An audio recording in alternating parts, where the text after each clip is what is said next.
El 29 de marzo de 1977, George de Mohrenschildt le dijo a un periodista que su estrecha amistad con Lee Harvey Oswald fue una asignación de la oficina de la CIA en Dallas. El Congreso envió a un investigador para tomar una declaración.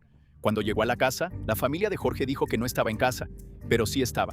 Estaba en su habitación, muerto por una herida de escopeta, sin que nadie oyera el disparo. Pero la historia no comienza en 1977 y no comienza en Dallas. Comienza en 1952 en una mansión en Maine, donde las familias más ricas de Estados Unidos realizaron una sesión espiritista, y 9 personas fueron elegidas por dioses antiguos para cambiar el mundo.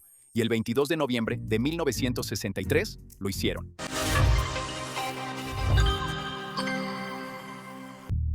En 1948 la Guerra Fría se volvió extraña. Estaba la carrera espacial, la carrera armamentista y la carrera psíquica. Los rumores que salían de Moscú decían que los científicos soviéticos estaban probando la telepatía en laboratorios. Si la mente podía ser un arma, la inteligencia estadounidense quería una. Pero había un problema. Ningún científico respetable quería tocar el tema, y el Congreso nunca iba a financiar sesiones espiritistas, al menos no públicamente. La carrera psíquica necesitaba a un hombre dispuesto a jugarse la carrera por eso. Ese hombre era un doctor de 30 años de Chicago llamado Andrija Puharich. El ejército le pagó la carrera de medicina a Puharich en Northwestern durante la guerra. Mientras aún era estudiante, Puharich publicó una teoría que sus colegas no querían tocar. Él creía que el cerebro humano era una radio. Las neuronas no solo disparaban, transmitían, y cualquier cosa que pudiera transmitir también podía recibir. Si tenía razón, la telepatía no era magia, era biología, y Puharich quería probarlo. Rentó una mansión de 45 habitaciones en Glen Cove, Maine, y empezó a construir. Convirtió una de las habitaciones en una jaula de Faraday, una cámara envuelta en malla de cobre que bloquea las ondas de radio y la electricidad. Si el cerebro es una radio, lo pruebas como una radio. Pon a un psíquico dentro de una habitación a la que ninguna señal puede penetrar y ve qué logra pasar. Llamó al proyecto la Fundación de la Mesa Redonda de Electrobiología, así que el programa tenía un nombre, una instalación y un protocolo de pruebas. Lo único que le faltaba a Puharich era dinero. Necesitaba financiamiento privado. Financiamiento privado. Eso me recuerda. Necesito lanzar la campaña de Kickstarter para mi vasectomía. ¿Pero por qué? ¿Quieres que haga que el gato te coma? Niveles de recompensa. Niveles de recompensa. Por $10 puedes sostener una cámara. Por $50 puedes sostener unas tijeras. Por 100 puedes sostenerme a mí. Te doy 500 para que nunca vuelvas a hablar de esto. 200. Hecho. El primer cheque vino de Alice Astor Bouverie. Su padre era el hombre más rico en el Titanic. Se hundió con el barco en 1912 y Alice heredó una fortuna y una obsesión con el más allá. Después de eso, la lista de donantes parecía un quién es quién de la riqueza y el poder en Estados Unidos. Magnates de negocios, herederas y, por supuesto, políticos. Henry Wallace, el ex vicepresidente de Franklin Roosevelt, también hizo una donación. Estas personas formaban parte de juntas directivas, asesoraban a la Casa Blanca y tenían algunos vínculos con la OSS, que se convirtió en la CIA. Puharich puso a prueba a médiums y clarividentes de todo el mundo, y la mayoría de ellos lo decepcionaron. Luego, el filósofo indio de Vinod tomó el dedo anular derecho de Puharich, lo sostuvo por 1 minuto y silbó suavemente. Le sostuve el dedo al tipo durante 1 minuto entero. Jala mi dedo. Es una cosa de 2 segundos. Si dura más, ya es una cita. Eso no fue lo que pasó. Le jaló el dedo y escuchó un silbido de saludo. Vinod pasó la siguiente hora describiendo eventos privados de la vida de Puharich con todo detalle. La mesa redonda ahora estaba en funcionamiento. Y en la víspera de Año Nuevo de 1952, Vinod se acostó dentro de la sala de pruebas. A las 9 en punto, Vinod empezó a hablar. Era la voz de Vinod, pero las palabras no eran suyas. Las palabras venían de 9 antiguos dioses egipcios, y Puharich grabó todo.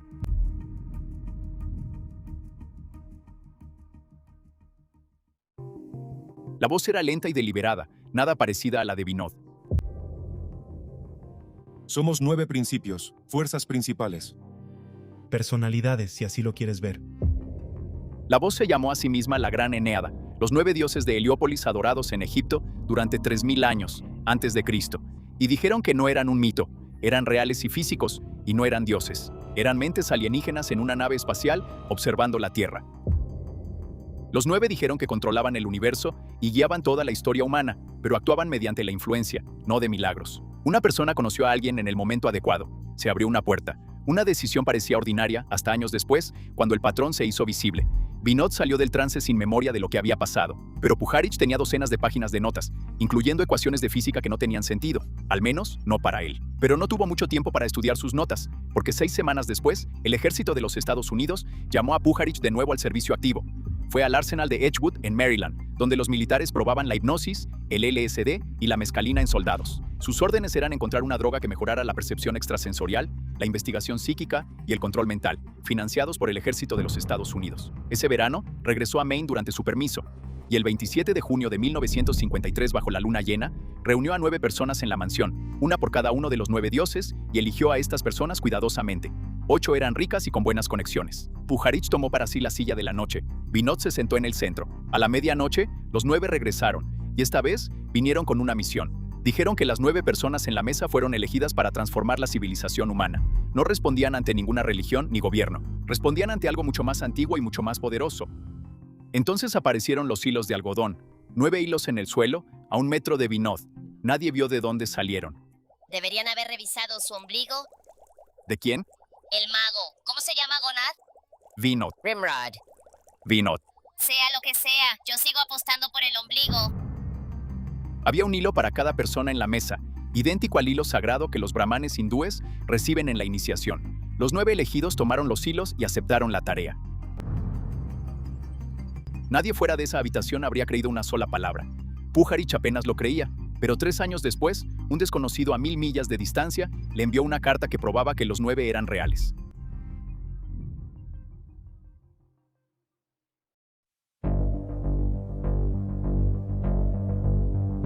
Después de la sesión, Vinod regresó a la India y los 9 guardaron silencio. Cuando se acabó el dinero, Pujarich fue a México en busca de hongos sagrados para abrir su mente.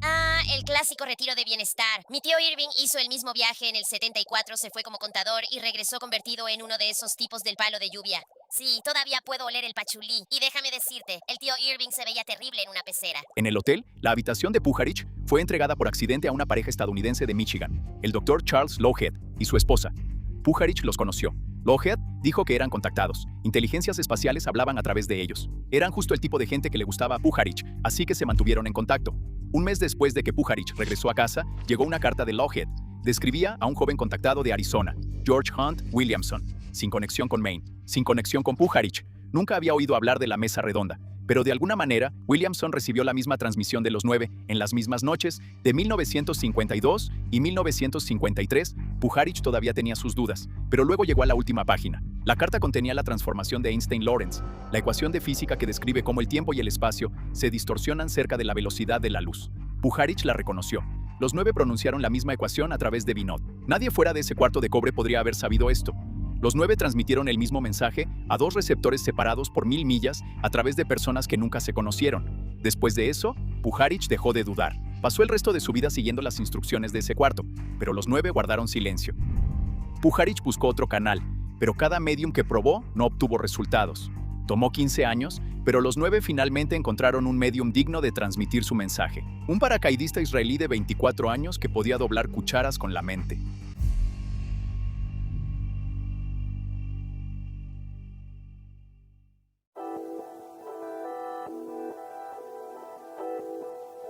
La llamada vino de Israel. Uri Geller afirmaba que podía leer mentes e influir en los acontecimientos. Decía que podía doblar metales y detener relojes. Pujarich era escéptico, pero los testigos decían que Geller era auténtico. Así que Pujarich voló a Tel Aviv para verlo trabajar. Poco después, ambos hombres tomaron un avión a Estados Unidos. En su finca, en Ossining, Nueva York, Pujarich inició la operación Laboratorio 9. Construyó otra jaula de Faraday, tenía un nuevo medium y una vez más pidió hablar con los antiguos dioses astronautas. Y esta vez respondieron. Pero una voz diferente habló a través de Geller. Se hacía llamar Spectra, una superinteligencia a bordo de una nave espacial a 53.000 años luz de distancia. Seguía siendo los 9, pero usando un nuevo nombre, y tenía nuevas instrucciones. Para completar esta nueva misión, Pujarich sabía que necesitaba ayuda, así que llevó a Geller al Instituto de Investigación de Stanford, en California, el infame SRI. 2 físicos, Russell Targ y Harold Puthoff, también estaban experimentando con psíquicos, específicamente con videntes remotos. SRI estaba reclutando y entrenando personas que proyectaban su conciencia a cualquier lugar de la Tierra y más allá. Algunos de sus sujetos más talentosos incluso podían ver a través del tiempo. Los primeros experimentos eran más fáciles que enviar tu conciencia a Marte. Al sujeto se le daba un sobre sellado y se le pedía que dibujara lo que había dentro. Los experimentos se realizaban en una sala blindada, similar a una jaula de Faraday. Durante 7 días en agosto de 1973, Uri Geller hizo dibujo tras dibujo. Un sobre tenía una imagen de uvas. 24 de ellas Uri Geller dibujó, 24 uvas. Otra imagen era el sistema solar. Uri Geller también lo dibujó. Uri Geller acertó 10 seguidos, probabilidades imposibles presenciadas por científicos capacitados. En octubre de 1974, Targ y Puthoff publicaron sus experimentos en Nature. Esta revista, revisada por pares, altamente respetada, publicó evidencia de que las mentes podían ver a través de las paredes. La CIA se dio cuenta. Lanzaron un programa secreto que con el tiempo se convirtió en Stargate, y durante más de 20 años Stargate entrenó a los espías psíquicos de la CIA. Y de regreso en el Laboratorio 9, la lista de invitados creció. Científicos de SRI, élites adineradas, políticos e incluso la nobleza europea se presentaron usando nombres falsos. Y uno de esos miembros de la élite adinerada era el empresario británico John Whitmore.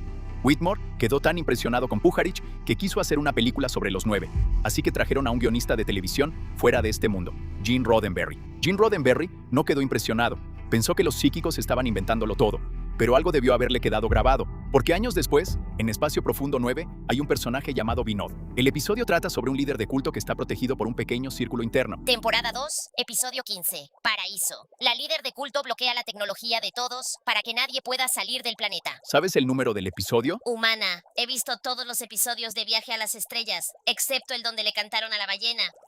Viaje a las Estrellas se fue por un camino oscuro y yo no pude seguirlo. Si Pujarich era o no un líder de culto podría debatirse, pero tenía un círculo interno, y ellos seguían recibiendo instrucciones de los 9. Preparen a la humanidad, coloquen a las personas adecuadas en los puestos correctos. La transformación se acerca. Una integrante del círculo interno era Ruth Forbes Payne Young. Sí, de esa familia Forbes. También era bisnieta de Ralph Waldo Emerson. Su esposo, Arthur Young, hizo su propia fortuna cuando inventó el helicóptero Bell. En febrero de 1963, su hijo, Michael Payne, estaba en una cena con su esposa, que también se llamaba Ruth. En esa fiesta, se hicieron amigos de una ama de casa rusa que casi no hablaba inglés, Marina Oswald. Los Payne no lo sabían en ese momento, pero 7 meses después, el esposo de Marina estaría merodeando por su garaje escondiendo un rifle.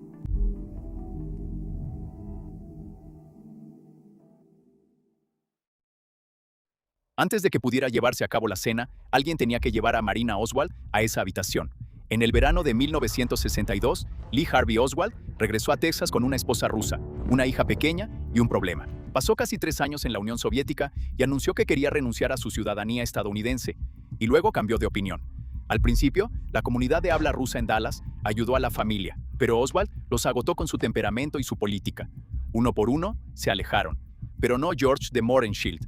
Era un aristócrata nacido en Rusia que se convirtió en un petrolero tejano. Se movía en los mismos círculos sociales y diplomáticos adinerados que los Drexel, los Morgan, los Bouvier y los Kennedy. También tenía amigos en el gobierno de Estados Unidos, específicamente en la comunidad de inteligencia. Hoy Walton Moore era un oficial en la División de Contactos Domésticos de la CIA. Ellos recolectaban información sobre estadounidenses en el extranjero. Después de cada viaje al extranjero, George se sentaba con Moore y le contaba lo que había visto. En 1962, Moore le trajo un encargo. Un ex infante de Marina que vivía en Fort Worth, recién regresado de la Unión Soviética. Era perfecto para el trabajo. Creció en Minsk y Oswald había vivido en Minsk durante años. De todos los hombres en Dallas, solo uno podía sentarse frente a Lee Oswald y hablar sobre la avenida Lenin que se extiende hasta la Plaza de la Victoria, sobre el río, sobre el olor a palomitas en el circo. George en realidad estaba ansioso por platicar con alguien de su ciudad natal, pero no arriesgaría su negocio ni su reputación. Moore dijo que ambos estarían bien. De hecho, había un jugoso contrato petrolero en Haití que podría llegarle si ayudaba a la agencia. Así que George de Mohrenschildt, con nuevas órdenes de hacerse amigo de alguien, condujo hasta Fort Worth y durante unos 6 meses manejó la vida de Oswald. Lo llevó a entrevistas de trabajo, ayudó a la familia a encontrar vivienda. Incluso intervino en discusiones cuando Lee se ponía violento. Y Lee escuchaba a George. Sobre el papel, la amistad no tenía sentido. George de Mohrenschildt cenaba con senadores y ejecutivos petroleros. Lee Oswald trabajaba en una fábrica y leía a Marx durante el almuerzo. Pero la amistad era real. A George le caía bien. Le decía a la gente que sentía lástima por Lee. Era inteligente, amargado y estaba metido en algo que lo superaba. Se mantuvo cerca hasta el 22 de febrero de 1963, cuando llevó a los Oswald a una pequeña fiesta en Dallas. Una de las invitadas era Ruth Payne, una madre separada que estudiaba ruso. Marina necesitaba a alguien con quien hablar, y Ruth quería a alguien con quien practicar. Al final de la noche, intercambiaron números de teléfono. Esa primavera, George de Mohrenschildt se fue a Haití y nunca volvió a ver a Lee Harvey Oswald. Pero no lo necesitaba. Su misión estaba completa. El hombre de la CIA en Dallas hizo una presentación y fue la única que importaba. Lo único que quedaba por hacer ahora era esperar y ver cómo se desarrollaba la historia.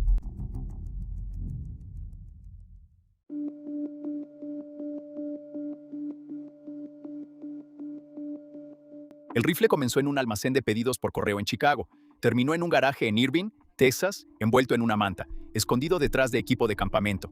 Entre esos dos puntos, una cadena de presentaciones pasó por una familia. Ruth Payne estaba separada de su esposo, Michael, quien aún pagaba la hipoteca de la casa en Irving. Michael trabajaba como ingeniero de investigación en Bell Helicopter en Fort Worth. También tenía una autorización de seguridad.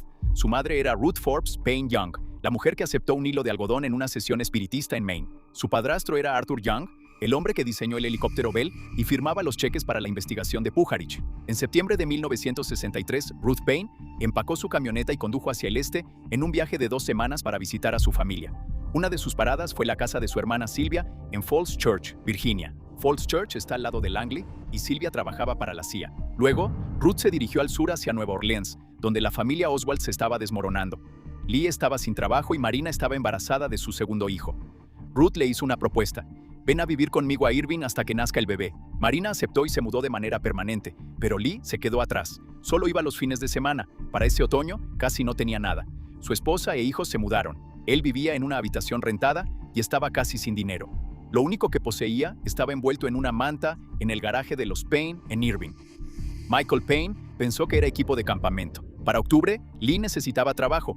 Ruth hizo algunas llamadas y ayudó a Lee a conseguir un empleo como encargado de almacén en Dallas. Su primer día en el depósito de libros escolares de Texas fue el 16 de octubre. Esa misma mañana le ofrecieron un trabajo en una aerolínea.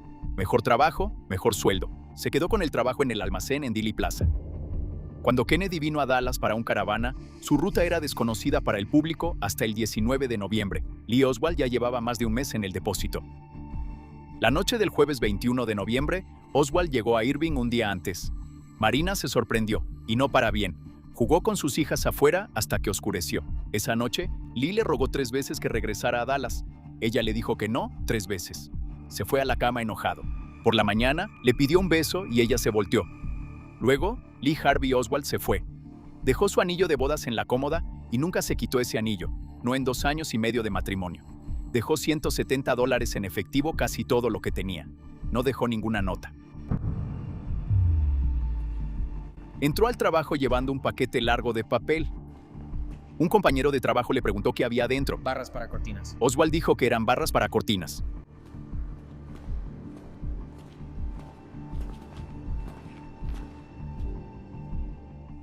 No eran barras para cortinas.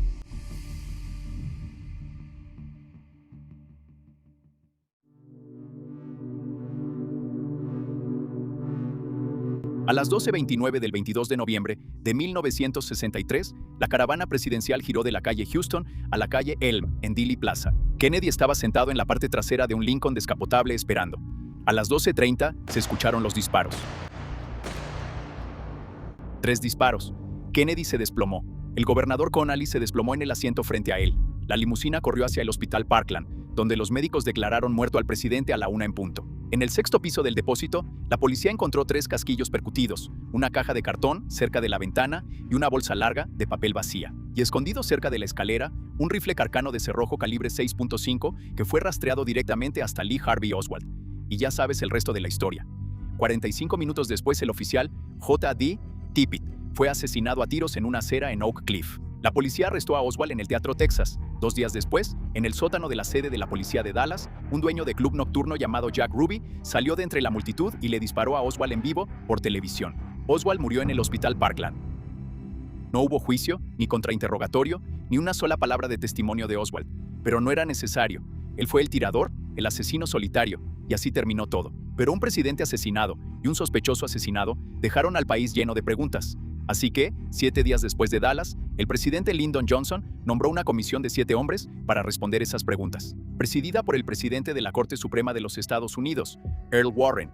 La prensa la llamó la Comisión Warren. Durante 10 meses, la comisión tomó testimonio de cientos de testigos. En septiembre de 1964, publicó su respuesta, un informe de 888 páginas respaldado por 26 volúmenes de pruebas y una conclusión. Lee Harvey Oswald actuó solo, caso cerrado oficialmente. Pero para el pueblo estadounidense, el caso nunca se cerró. En cambio, las preguntas se hicieron más fuertes. En pocos años, la mayoría de los estadounidenses no creía la versión oficial, y la gente pasó décadas investigando detalles que la comisión ignoró. Lo que encontraron siempre los llevaba de regreso a una casa, la de Michael y Ruth Payne. Marina vivía con los Payne. Oswald estaba ahí cada fin de semana. Estuvo ahí la noche antes del asesinato. El arma homicida estaba en su casa. Nadie estuvo más cerca de la familia Oswald que los Payne. Ruth Payne se convirtió en la testigo civil más valiosa de la comisión. Testificó durante más tiempo que casi cualquier otra persona y fue intérprete para Marina, quien aún hablaba muy poco inglés. Sus traducciones fueron la base de la versión oficial sobre quién era Lee Oswald y lo que planeaba hacer ese día. Las fotos en el patio trasero, Oswald posando con el rifle y sus periódicos marxistas, salieron del garaje de Ruth Payne junto con las demás pertenencias de la familia. El rifle salió de ese mismo garaje, y también salió de ahí una pieza de evidencia de la que casi nadie habla. Cuando la policía de Dallas registró la casa de los Payne, el detective Gus Rose encontró una cámara Minox cargada con rollo en la bolsa de Oswald. Una Minox es una cámara espía alemana, lo suficientemente pequeña como para esconderse en la palma de la mano. A las agencias de inteligencia les encantaban. Los empleados de almacén no podían pagarlas. La cámara fue fotografiada y registrada en el inventario de la policía. Luego, la cámara desapareció. Pero algo apareció en el inventario del FBI, un fotómetro Minox. 3 veces, el FBI le pidió a Gus Rose que cambiara el papeleo de cámara a fotómetro. Rose se negó cada vez y testificó todo esto bajo juramento. Los reporteros preguntaron por qué la policía de Dallas decía cámara y el FBI decía fotómetro. No había una buena respuesta. Así que J. Edgar Hoover envió órdenes a la oficina de Dallas. Encuentren esa cámara. Y al día siguiente, alguien la encontró. Michael Payne.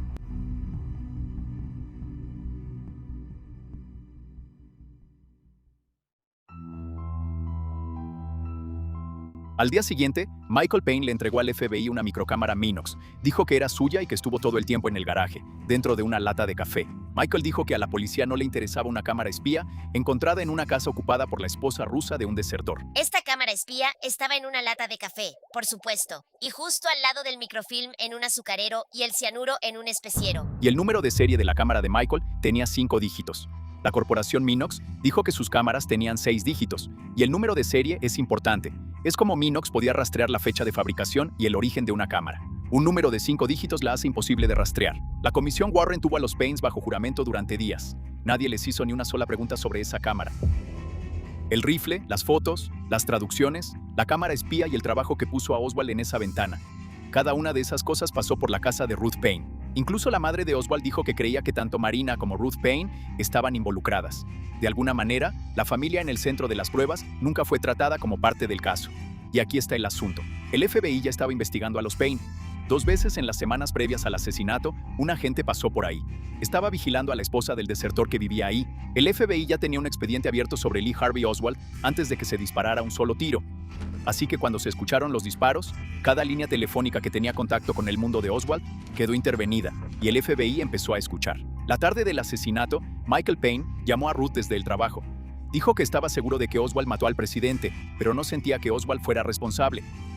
Y luego vino la siguiente frase. Ambos sabemos quién es responsable del asesinato. Cuando los abogados de la comisión le preguntaron a Michael sobre esto, él negó haberlo dicho, y la llamada nunca apareció en el informe Warren. Se redujo a unas pocas frases en un archivo del FBI llamado Documento de la Comisión 206, y en ese archivo se ocultó la fuente. Los nombres de las personas en la llamada fueron censurados. Solo una voz masculina y una voz femenina. Los números de teléfono no fueron identificados. Durante más de una década, ambos sabemos quién fue responsable. Esa cita solo existía en ese informe enterrado. Cuando los archivos se abrieron en los años 70, se reveló que, de hecho, eran Michael y Ruth Payne en esa llamada. Algo más faltaba en el informe Warren. En los 26 volúmenes en las 888 páginas, Puharich, la mesa redonda y los 9 no aparecieron ni una sola vez, pero debieron haberlo hecho. El mundo de las sesiones espiritistas estaba más cerca de la comisión de lo que cualquiera sabía. Uno de los 7 comisionados era el exdirector de la CIA y villano de toda la vida en este canal, Allen Dulles. Dulles no debería haber estado en esa comisión por varias razones. Primero, Kennedy lo despidió.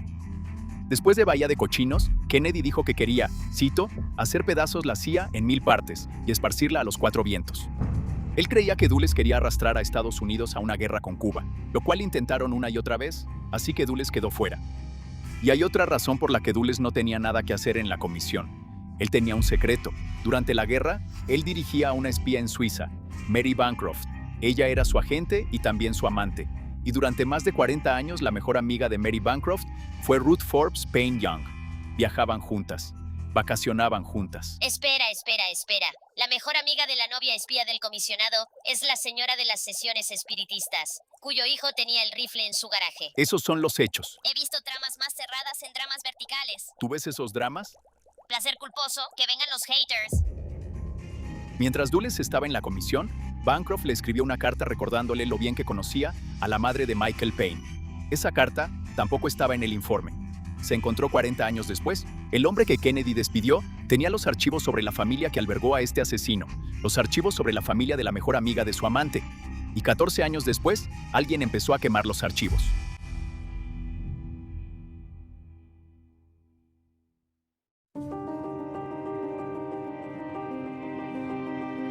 El 5 de septiembre de 1976, George de Mohrenschildt escribió una carta al director de la CIA suplicando ayuda. Dijo que vigilantes rodeaban a su familia, su teléfono estaba intervenido, los seguían a todas partes. O el FBI está involucrado en esto o no quieren aceptar mis quejas. La situación nos está llevando a la locura. Intenté escribir de manera tonta y sin éxito sobre Lee H. Oswald y seguramente enojé a mucha gente. No lo sé. Pero castigar a un hombre mayor como yo y a mi esposa, que está muy nerviosa y enferma, realmente es demasiado. ¿Podrías hacer algo para quitar la red que nos rodea? El director leyó la carta y reconoció el nombre. Su compañero de cuarto en la preparatoria era sobrino de Mohrenschildt, y en la propia libreta de direcciones de Mohrenschildt había una entrada para un viejo amigo, Bush, George H.W. Poppy. El director de la CIA era George Bush. El personal de Bush preguntó qué tanto conocía al escritor. Bush dijo que conocía al hombre desde los años 40. Luego, en un memorando, añadió una frase extraña. Sí conozco a este hombre de Mohrenschildt. No recuerdo cuál fue su papel en todo esto. No recuerdo si es político, lo recuerdo vívidamente, pero no hasta que tenga a mi abogado presente. Y Bush le respondió a George de Mohrenschildt. En su situación puedo imaginar bien cómo el acoso que describió en su carta afecta tanto a usted como a su esposa. Sin embargo, mi personal no ha podido encontrar ninguna indicación de interés en sus actividades por parte de las autoridades federales en los últimos años. Solo puedo especular que tal vez haya vuelto a ser noticia debido al renovado interés en el asesinato de Kennedy, y por lo tanto podría estar atrayendo la atención de personas en los medios de comunicación. 2 meses después de eso, George intentó quitarse la vida. 4 veces su esposa se asustó tanto que lo internó. Los doctores le aplicaron terapia de electrochoque y lo dieron de alta a finales de 1976. En marzo de 1977, el periodista Edward Epstein fue a Palm Beach para entrevistarlo. Se reunieron en el Hotel Breakers para desayunar. Fue entonces cuando George finalmente admitió que su contacto de la CIA, J. Walton Moore, lo puso tras Oswald. Nunca habría contactado a Oswald en 1.000.000 de años si Moore no lo hubiera autorizado. Había demasiado en juego. La amistad era real. La misión también lo era. Hicieron una pausa para almorzar. Epstein regresó a su habitación. Estaba programado que retomaran las cosas a las 3. Esa misma mañana, el investigador del Congreso Gayton Fonsi fue a la casa de George. Su nombre es Fonsi. Sí. Nombre genial. George no estaba en casa. Fonsi dejó su tarjeta con la hija de George. George regresó a las 2, vio la tarjeta y subió las escaleras. Casi 40 minutos después, su hija lo encontró. Aparentemente, se disparó con una escopeta. Pero había 6 personas en esa casa y ninguna de ellas escuchó que se disparara una escopeta. Pero una sirvienta tenía una grabadora encendida.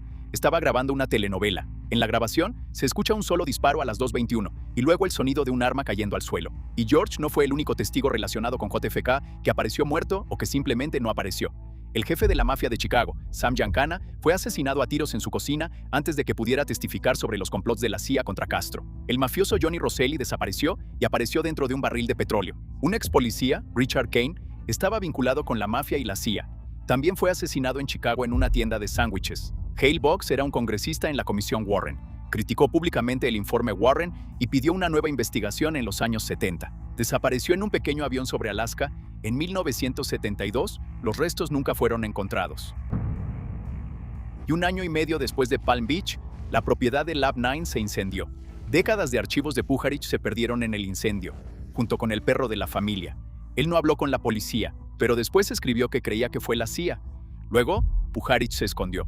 Murió en 1995 tras caer por una escalera.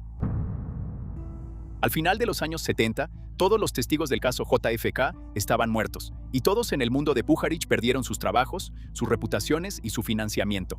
Algunas personas perdieron la razón, todas las personas del Consejo de los 9 y todos los que podían nombrarlos ya no estaban.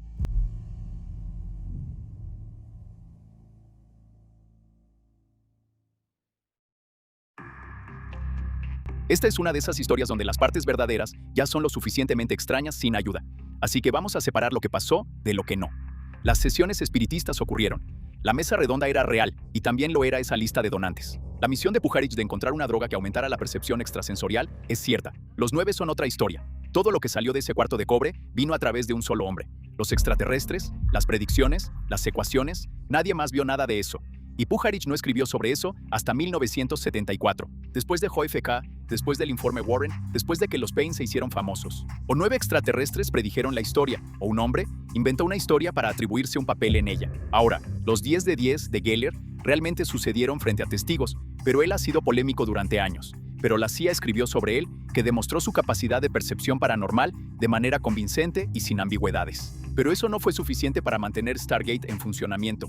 El programa finalmente fue cerrado porque no estaba dando resultados valiosos. Pero eso también está siendo debatido. Lo que le pasó a Dallas es diferente. Hay registros, hay testigos, hay conexiones. Muchas conexiones. Demasiadas conexiones como para explicarlas solo como coincidencias. Lee Harvey Oswald consiguió un trabajo en Dealey Plaza más de un mes antes de que se anunciara la ruta del presidente. ¿Eso es una coincidencia o él sabía algo? Ahora, yo me inclino a que él sabía algo, pero hasta que tengamos todos los archivos de JFK, lo único que podemos hacer es especular, lo cual nos encanta hacer. Ahora, es cierto que todo pasaba por la casa de Ruth Payne, pero nunca la acusaron. Y ella dijo durante 60 años que solo estaba ayudando a una amiga. Ella sigue viva hoy en día y se mantiene firme en esa historia. Y por favor, déjenla en paz. La cámara espía apareció en los propios archivos del FBI. Luego se convirtió en un fotómetro. El recibo de la policía dice cámara. Un agente del FBI lo firmó. El encargado del almacén de evidencias admitió que cambió la documentación cuando la agencia se lo pidió. Y los teletipos de Hoover sobre esto todavía existen. Los escépticos dirán que la cámara aparece en la lista del viernes, pero la bolsa no fue revisada hasta el sábado. Tal vez alguien confundió un estuche de cámara con una cámara, pero un estuche de cámara no contiene rollo. Y Gus Rose lo abrió y encontró un rollo adentro. Lo dijo bajo juramento y nunca dudó. Nada de eso convierte a nadie en espía, pero es una cosa más que pasó por ese garage y que fue reescrita en papel. Esa llamada telefónica ocurrió. El informe Warren no tuvo mucho que decir al respecto, y sin una grabación real, Michael Payne es inocente hasta que se demuestre lo contrario. Pero es otro detalle incómodo. George de Mohrenschildt confesó, pero él estaba muriendo y le pagaron por su historia, así que la confesión no es sólida. Pero él era un informante de la CIA. En ese momento, J. Walter Moore lo negó, pero los archivos clasificados muestran que George realmente estaba informando a la CIA. La CIA negó muchas cosas sobre JFK y todavía lo hacen. No creo que George haya sido asesinado. Pero las conexiones incómodas están ahí. Dallas es el verdadero problema con todo esto. La mejor amiga de su amante estuvo involucrada en la historia y nunca fue investigada. Eso no es una confesión, pero prueba que el informe Warren fue, en el mejor de los casos, incompleto y, en el peor, corrupto. Y todo se deriva de eso. Dulles nunca debió haber estado en esa comisión, y nunca dejaré de decirlo. Los mafiosos muertos son algo común. ¿Estaban conectados con JFK? Tal vez. ¿La mafia estaba conectada con la CIA? Absolutamente. Pero la única muerte que debería preocuparte es la del congresista muerto, el tipo de la comisión, Hale Box. Su avión desapareció sobre Alaska. Ahora, ese es un lugar donde los aviones desaparecen, pero sería bueno tener alguna respuesta al respecto. Pero sin restos, no la hay. La casa de Pujarich realmente fue incendiada mientras él no estaba. Sus hijos estaban en casa, pero salieron a tiempo. El perro realmente fue asesinado, y sus notas se perdieron, pero él publicó antes del incendio. Así que esto es lo que nos queda, una explicación ordinaria. Las familias adineradas están conectadas entre sí, con el gobierno y con la comunidad de inteligencia. La gente adinerada se agrupa. Sí, claro, se agrupan en torno a sesiones espiritistas, la CIA y el tipo que le disparó al presidente. Mis amigos de póker se agrupan alrededor de la televisión, cerveza light tibia y las albóndigas de la esposa de alguien. Tienes un punto, pero la correlación no es conspiración. Y tampoco es exculpatorio, abogada. Exonerar a alguien de culpa. Sé lo que significa. Pero eso no explica el patrón. Las mismas personas seguían apareciendo alrededor de la investigación psíquica, el dinero militar, los Payne, Oswald y la CIA. Ni siquiera mencioné la conexión del OVNI de la isla Maury con JFK, pero tengo todo un episodio sobre eso. Más nombres como Fred Crisman y Guy Bannister, más personas conectadas con Nueva Orleans, todos conectados con la CIA, todos conectados con la mafia y la muerte de un presidente. Las coincidencias no son una conspiración, hasta que lo son. Los dioses alienígenas no eran reales. Las 9 personas sí lo eran. Tenían el dinero, las conexiones y el poder para cambiar el mundo. Y nadie podía probar que no lo hicieron. Hay personas allá afuera, en este momento, sentadas alrededor de una mesa, decidiendo quién vive y quién muere, decidiendo qué líderes electos son inconvenientes, decidiendo qué historias se te permite escuchar. No importa si eres un mafioso, dueño de un club de striptease o el presidente de los Estados Unidos. Si te conviertes en un problema, desapareces. Pero nadie en una mesa así piensa que es un villano. Piensan que son elegidos. Un dios, una bandera, una voz en la oscuridad. Siempre hay algo que les da permiso a las personas poderosas. Y una vez que lo tienen, las reglas normales ya no se aplican a ellos. Las personas en la mesa cambian, pero nunca hay un asiento vacío.